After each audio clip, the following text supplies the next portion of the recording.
Now, my motivational quote to set the stage for my guest and I, our conversation, is by Mark Hunter. And Mark says, the confidence you have going into the sales call will determine the level of profit you have coming out.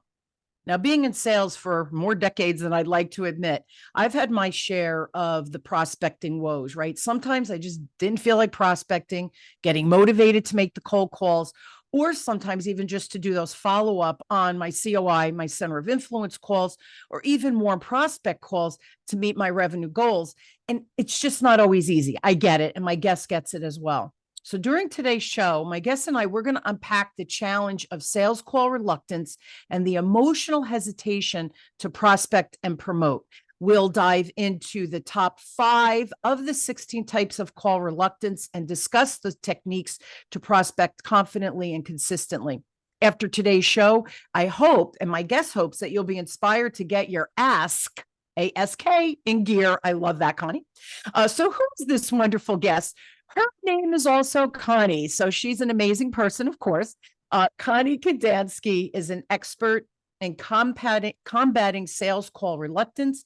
She provides salespeople with cutting edge strategies to boost prospecting performance. She empowers salespeople to break through mental barriers by utilizing neuroscience and innovative apps, fostering sales success and personal fulfillment. Her insights are sought after in industry publications and have been featured in leading financial media. Please help me welcome my wonderful friend, Connie, to the show. So thanks for being on, Connie. Thank you. Yes, I'm excited. I love having, well, first of all, I don't think I've ever had another Connie on the show. So this is very exciting. This is an exciting day in the podcasting world, at least for me, right, Connie? So my first question is, can you define what you mean by sales reluctance? I think that'll set the stage for our conversation. Yes, so sales reluctance is the emotional hesitation to proactively prospect and promote. So it's oftentimes referred to as sales call reluctance, and so many people think, oh, that's just picking up the phone. Well, telephobia is only one of the 16 types, and it's one of the easiest to overcome. Really? So the telephone, because I find that people are nervous about the telephone, especially because you lose the body language, right? Like we're recording video, so you could see me, I could see you, I can watch your body language. But the telephone, that's fascinating, that's the easiest. Can I ask why it's the easiest? Is there a psychology behind that? Well, if it's just telephobia that salespeople experience where they're not comfortable with the phone, sometimes they have a combination of other type of call reluctance that can lend it to be more difficult. And the reason I'm so confident with this is because way back when I took the assessment, I had telephobia, high telephobia, just like you just talked about, that people are more comfortable in person, they can watch body language. And so in one morning in my office, I was able to overcome it using a technique that is called sensory injection. Now, you need to have a good sense of smell in order for this to work. When we smell something, it instantaneously takes us to another place. Mm. And so you have to follow step by step this process.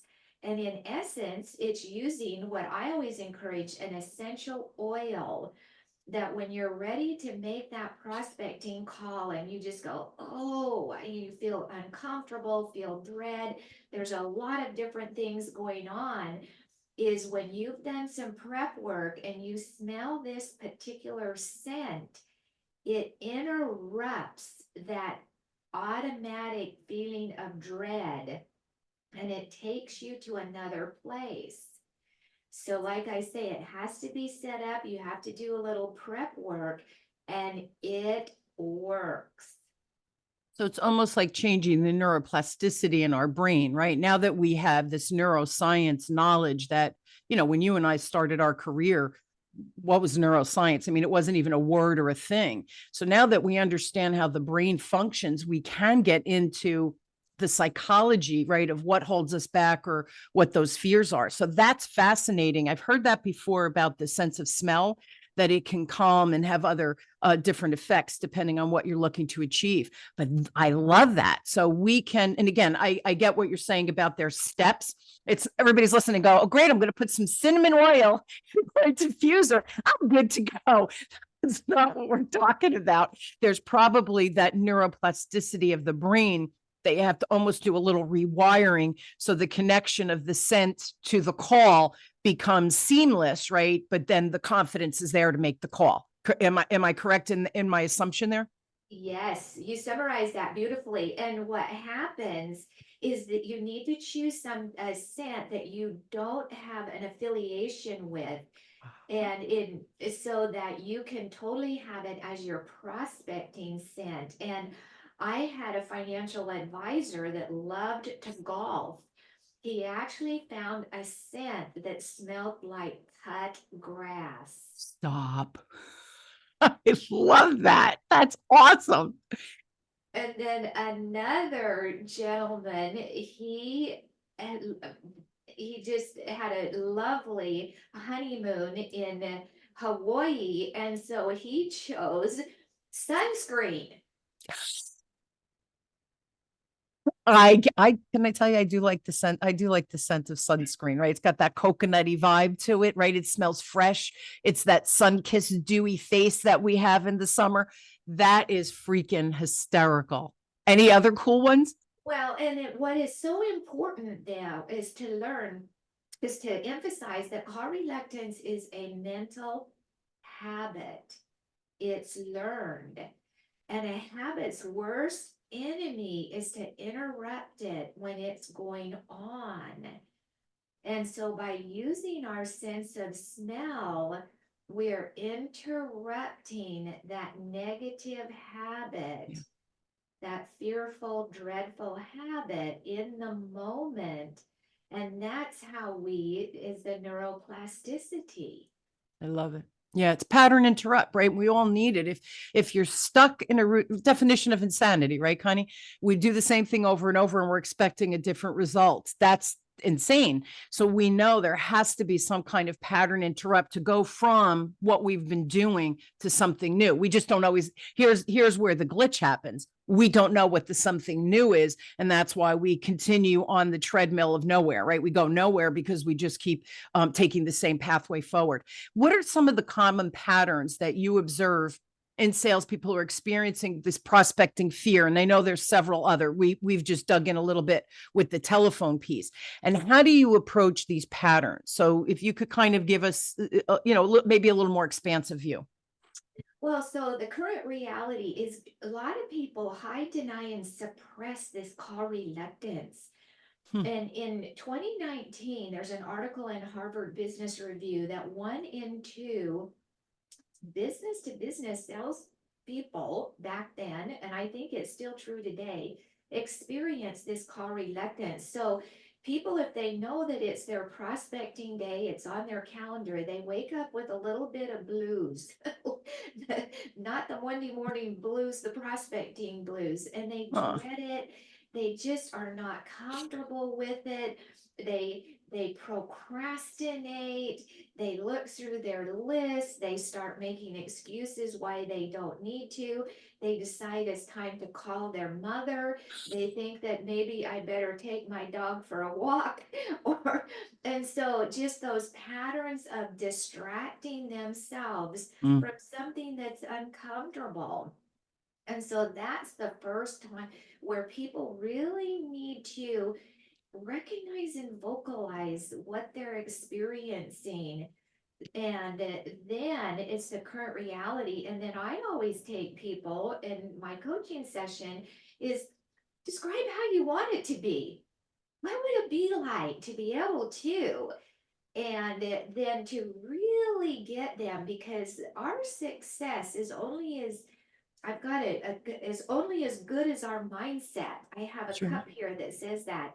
And Yeah. so that is where we really start helping people shift the mindset to how they want it to be. Because when we can go there, again, we're changing our biochemistry in our body. How do you want it to be? And so the minute whatever we're thinking, our hypothalamus is pumping out and secreting chemicals to match that thought. So that's another way to subtly get people to start thinking about this and creating a different mindset and looking at it more as an adventure, a learning experience, Yeah. getting their curiosity. Yeah. It's interesting because I love that word curiosity. And when I train, I have corporate clients. I work mostly with banks and financial institutions, credit unions, that kind of thing. So I like working with teams because again, I guess it's rewarding for me because you see them move the needle together and you see customers starting to feel the difference, on this global scale. So that's very exciting. But I use the word curiosity a lot because if we're not curious about our client and what's going on, and it's all about me, I'm telling you how great I am and I can help you with this, and I'm vomiting information at the client, I'm not really understanding who the client is, right? And I use this quote a lot. Stephen Covey's fifth habit is to seek to understand before being understood. And the only way we can do that is through curiosity. Yes, questions and all of that, but we have to start with our own curiosity of, hey, what's going on in your life, whoever that client or center of influence is in front of us. So that I love that word curiosity. The other thing I find fascinating with what you just said, mindset. Connie, when you and I started in sales, mindset wasn't even a topic. It was pick up the phone, make 1,000 calls. You need 15 appointments for the week, right? I was in the financial industry, right? You had to make 15 appointments, which translated into 250 cold calls or whatever. And we didn't have LinkedIn. We didn't have social media. We had a yellow pages and we had the phone book, or we bought lists, right? That were really bad. So you had to scrub them. It was a whole process. So I tease the kids now. I go, don't you complain to me. I walked uphill to school barefoot in the snow both ways, right? I tease them, but think about it. Mindset it was like pull up your big girl pants and make your phone calls. There was no psychology or any sympathy around why I was feeling distress or hot flashes or whatever it might be. Go ahead. I'm curious as to your experience coming through the ranks. Well, and I think that what's interesting that many people don't realize is curiosity is an emotion. Yes. And when we get really curious, and something else you said is it's not about me. And so one of the things that I coach people on is when you're ready to make your prospecting calls, just say it's not about me. And to really take that focus off of, because do they like me? Am I saying the right thing? And that's where the incoherence comes in, and we're not focusing, we're not listening. And so just getting curious and seeing it as an adventure. And when we're curious about other people and we still have the interest level in them, and it's just getting curious. And one of the things that I share is salespeople are we just love the yes, don't we? We love the yes. Well, is ask a no question that's really a yes. So are you opposed to sharing with me X? Are you opposed to having a brief conversation?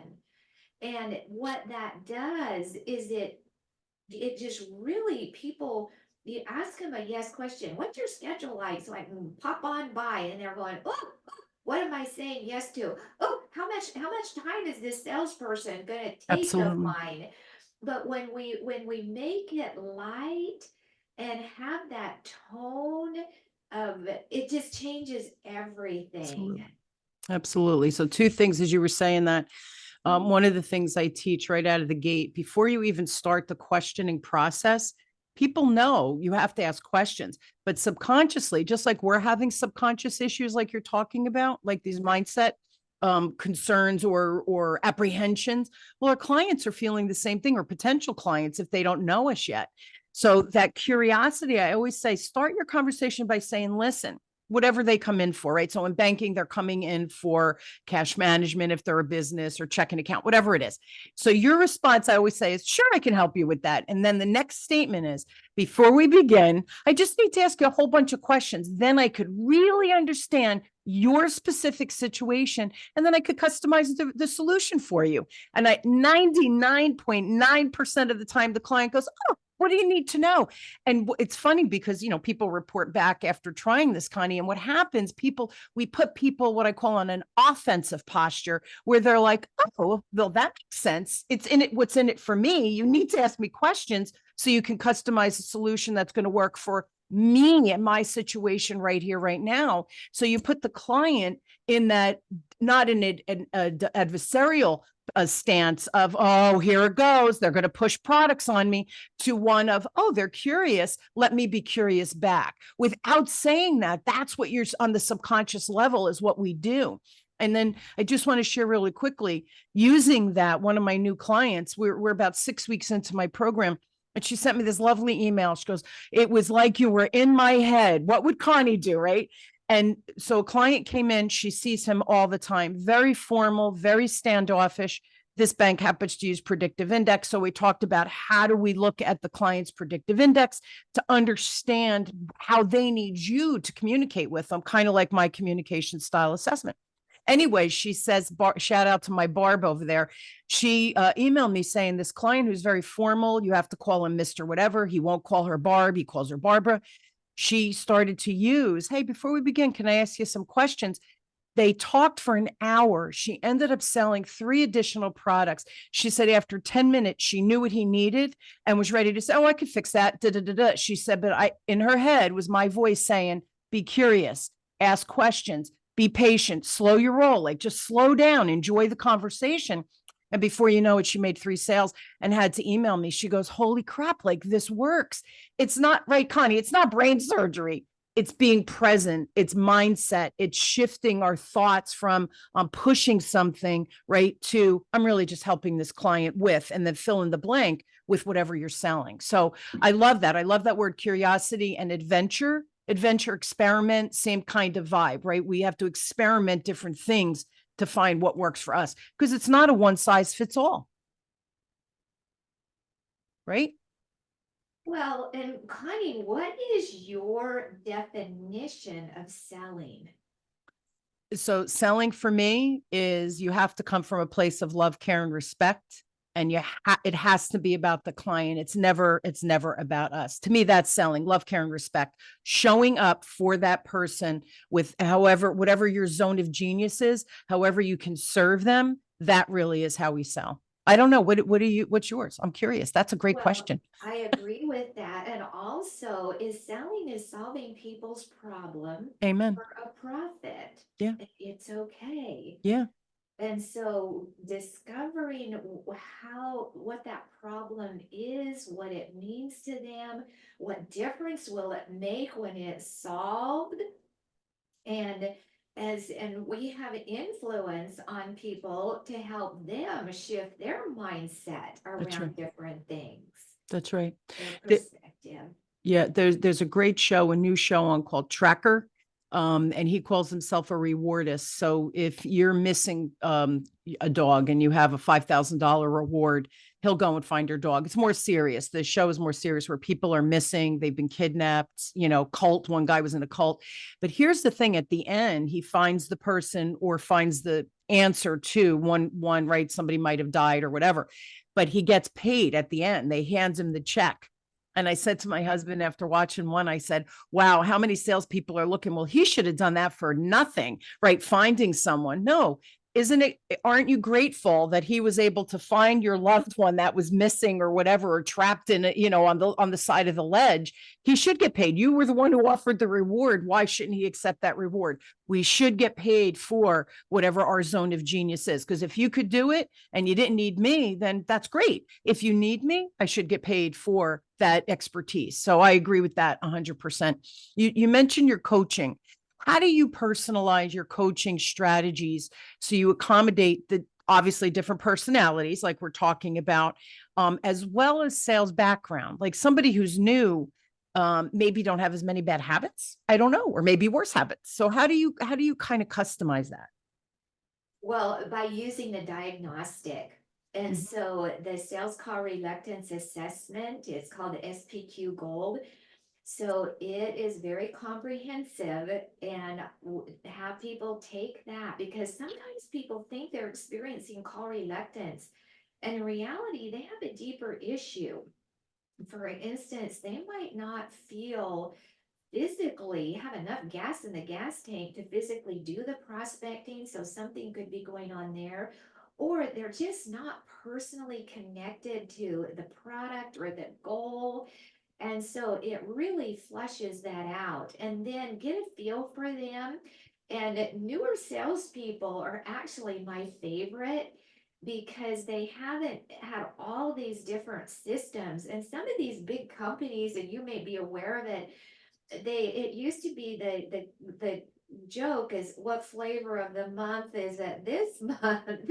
Absolutely. Instead of sticking to a particular philosophy or training program. Yeah. And so I get a feel for them. I also have a master's certification in coaching, and I have a way to just help people feel psychologically safe so that they can be vulnerable. Many of my clients are male, seasoned males that Yeah. they have an image and etc. But underneath, and so just to be able to create that confidentiality and create that space where they can actually admit things that they're noticing, because once people admit it, oh, the chances of them moving forward are so much greater.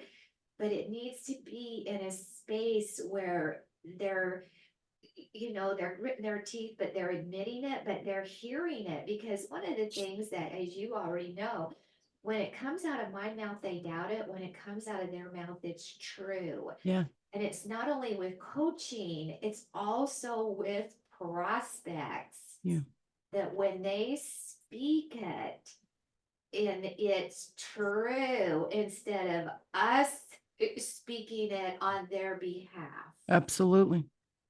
I often say when you present your solution, use the words that your client has used in describing their situation. So, example, right, as a financial advisor, I always go back to that as my example with a personal client, not a B2B client. And the client would say to me, "Hey, Connie, the thought of paying off my mortgage, saving enough for retirement, and being able to retire someday, like I'm terrified." And I said, then what we do when we go back, right, we want to soften it. We say, we know you're uncomfortable or concerned or unsure. No, they said terrified. So when you present, whether you know what they mean by terrified, you're using their words. Subconsciously, they're thinking, she understands me. She knows how vulnerable I am because I heard the word. That word is charged for that person. So as soon as we use that in our presentation, you're bringing that person right to the same place as you, or the same page that you're on, because you're using their vocabulary. So it's exactly right. Me saying it and someone else verbalizing it are two very different things. And I bet you do this with your coaching too.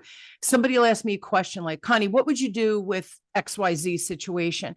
And before I answer, I say, okay, I could tell you what I did. I'm curious. What did you do? Tell me what you asked. Tell me how you approached it. Tell me the customer's reaction, whatever. Give me like a sense of what went on. And then we can talk about what you did well and maybe little tweaks from there. Because usually 80% of the time we're doing things correctly. We have that little growth in that tweaking, that 20%. And people laugh whenever I do that. And then they answer. And then I say, the only other thing I would do was they go, really? And then they feel so empowered as well. We know what to do. We don't always know the stages to do it in. So sometimes we just need to rework our brain, our presentation, our questions, whatever it is. So it sounds like you do the same thing with your clients. Well, yes, and what you described is I call tactical empathy. This is one of the things that Chris Voss the former FBI hostage negotiator talks about is to be able to articulate how that prospect is thinking and feeling without sympathizing, agreeing, or disagreeing. So it seems like you have big goals and you're terrified around. And that's what causes them to lean in. And just like you said, it's like, this person gets me. And that's where we develop the trust, where they start trusting us and willing to see us as a partner in this whole process. Yeah. And that's I love that word partner. I think that's an important one. My story before with Barbara, at the end of her email, she said the gentleman thanked her, said, I can't believe you took this time with me. He said, you asked me so many important questions. No other, because most of our clients in the banking world, they bank with 3 to 4 banks, right? So if I'm a banker, they're banking in 3 to 4 other banks. So he said, none of my other bankers have stopped and paused and took this time with me. I can't tell you how I appreciate it. So in my email response, I said, I'm so proud of you. I said, here's the thing. You just differentiated yourself from every other banker out there by just taking the time to understand him, what he was feeling and what he was going through, even though he gives these one word answers. He's very standoffish. We have to break through that, not in a forceful way, but in a loving, gentle way. And she was able to do that by not rushing. We're always rushing through it's like rushing through the transaction. You don't build relationships by rushing through a transaction, right? Oh, that is so true. Because salespeople, I mean, I know we usually have a lot of good salespeople have a Ferrari engine inside of them. And so and then that's what happens when they try to close too quickly, or it's so fascinating the things that we do. And to be able to have a coach like you and like me that helps people recognize it, wow, what a gift. It's a gift, yeah. And again, we were before we started recording, we were saying how lucky we are with the technology and with all of the things, right, that are available to us, right, as humans. Forget about just in the business realm. So it's really a fun time I think it's a fun time to be alive. It's a fun time to be in business. It's a fun time to be in sales, because we can help people at an exponential level, where I feel in the past, I didn't have the breadth of tools that I have now, that I go, oh, you know what you need? Because I've experienced it, or I've used it in my own personal life or my own business, and you share the wealth. So you become even more valuable to people, not just by my programs, but they come to you as a resource. So when they do need you, they know you, they trust you. They're like, yeah, now I'm ready for you. And so you have this passive level of income coming in constantly because of all of the groundwork that we've left. We're almost out of time, but I do want you to share. Can you share one success story that they took your assessment, and how did those steps go for this person? So yes, it was a young gentleman, a young male who sold $650,000 trucks to cities. Wow. That was a vacuum truck that when there was a sewer blockage, the city didn't have to cut up the street. They could actually vacuum. And he had a little bit of oppositional reflex where he thought he knew everything. Hmm. And so he did, that's the way that it came through on his assessment.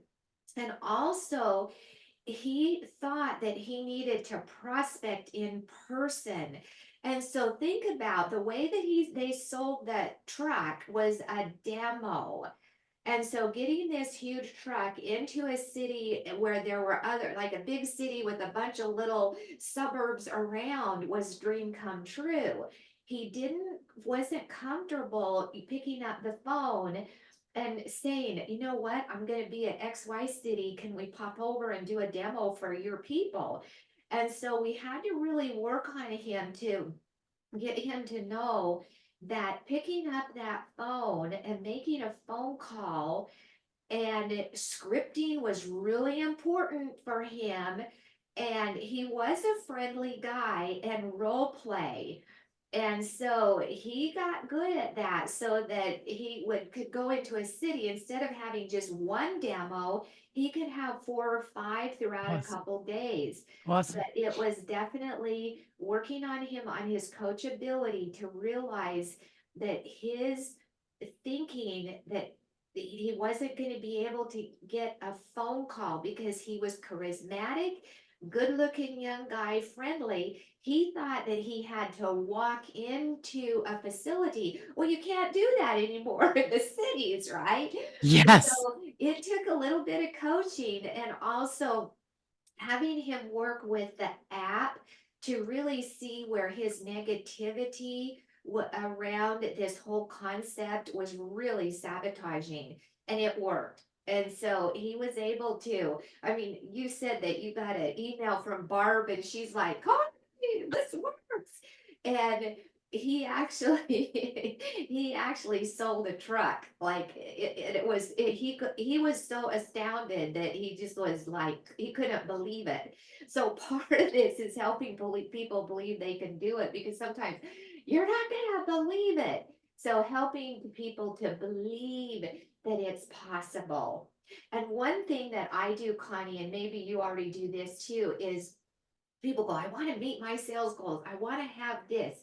I have them do a worksheet, and with coaching, who do I need to be to do what I need to do to have this successful sales That's right. career, and getting them, that's how we can help them all to change their mindset, is really doing some in-depth work.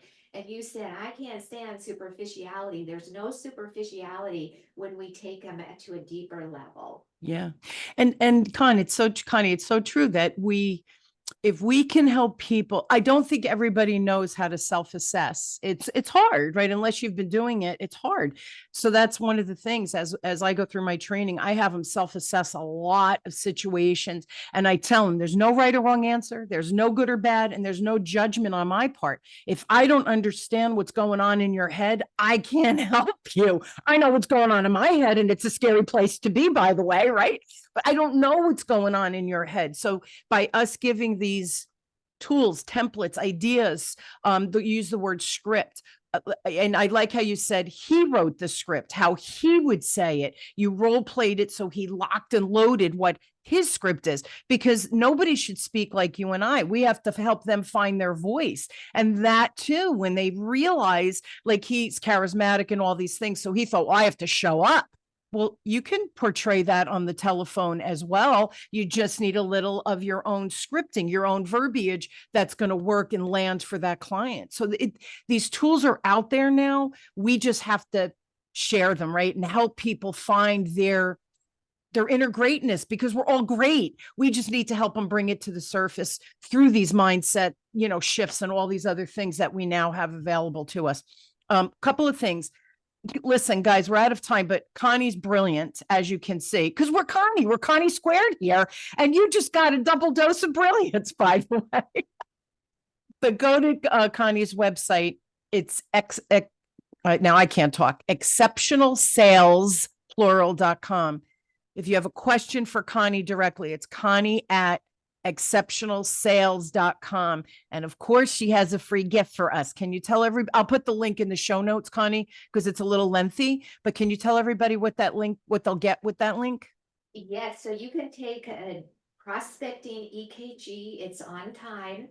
And you don't even have to give me your information. Just go in there and take that assessment. Be as candid as you can allow yourself to be, and detect the intensity of call reluctance that you may be having. And once you even take that assessment, you'll start self-correcting. So prospecting EKG. Yes, I love it. And I will put that in the show notes. It's just like I started with my communication style assessment. We have all these superpowers, but we have these blind spots. They're blind spots. We don't know what they are. So this EKG that you give, right, with the sales, my own, again, self-assessing, you're going to shine light on some of those blind spots. And then once I see it, I can't unsee it unless you choose to ignore it, right? But you can't unsee it. But now you're on the road to making those changes that you're looking for to achieve greater sales, right? That's at the end of the day, number one, the organization wins, you win. I call it the win-win-win factor, right? The organization wins, you made the sales, yay. You made sales, yay. So you're making your commissions or whatever, however you're paid.